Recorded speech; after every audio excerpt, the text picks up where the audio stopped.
And he goes up the middle, and it is Freiermuth. Trubisky 3 of 4 through the air.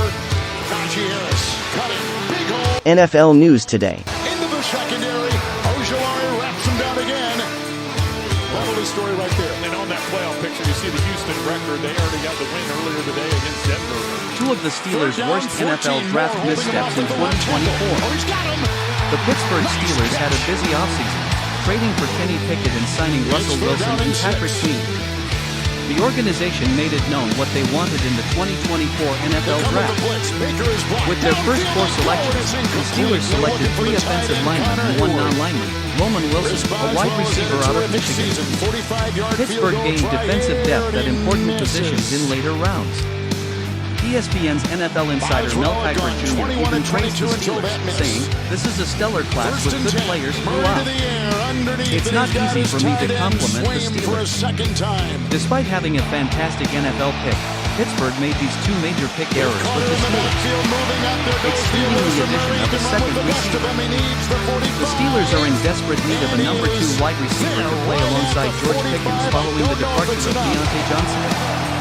Roman Wilson, a wide receiver from Michigan, was chosen by the team in the 3rd round to allay that worry. With a 4.39 speed rating and an 85% separation percentage versus man coverage, Wilson led all receivers in this draft class. Wilson is an explosive athlete. Although the Michigan pass catcher will start in Pittsburgh right away, the Steelers are still without a reliable 3rd receiver. The team added Quez Watkins, 142 yards with the Philadelphia Eagles, and Van Jefferson, 208 yards combined with the Atlanta Falcons and Los Angeles Rams, to address the fact that no wide receiver, WR, other than Pickens or Johnson had more than 300 receiving yards in the previous season. In the 6th round, why not take a chance on a wide receiver like Malik Washington of Virginia, who has a lot of upside?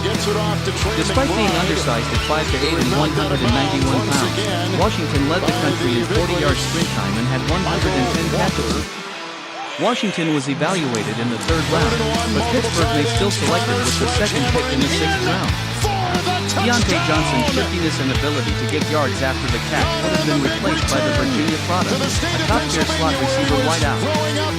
Hak Cipta, a tight end for the Steelers, is a reliable backup option who should recover from a season marred by injuries.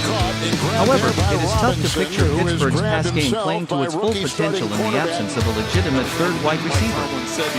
Choosing not to draft a real cornerback. Pittsburgh's primary need in the NFL draft was on the offensive line, but cornerback was another position where the Steelers was severely lacking. The club cut veteran Patrick Peterson and lost free agents Levi Wallace, Shandon Sullivan, and James Pierre. The lone returning corner who saw action for Pittsburgh last season is Joey Porter Jr., but none of these moves were really noteworthy for the Steelers' curtain defense. Pittsburgh still lacks a nickel corner, despite acquiring Dante Jackson from Carolina in the Deontay Johnson deal. Considering its multiple roster needs, the franchise could not afford to draft South Dakota State interior offensive lineman Mason McCormick, who was its 3rd offensive lineman selected in its first 4 picks.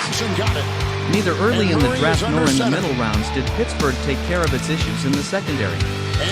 Rather, it held out until its final selection in round 6 to select a cornerback who was most likely going to play safety in the NFL. Ryan Watts III, a defensive back for Texas, is a hard tackler and has outstanding length, but he lacks the athleticism necessary to play cornerback professionally.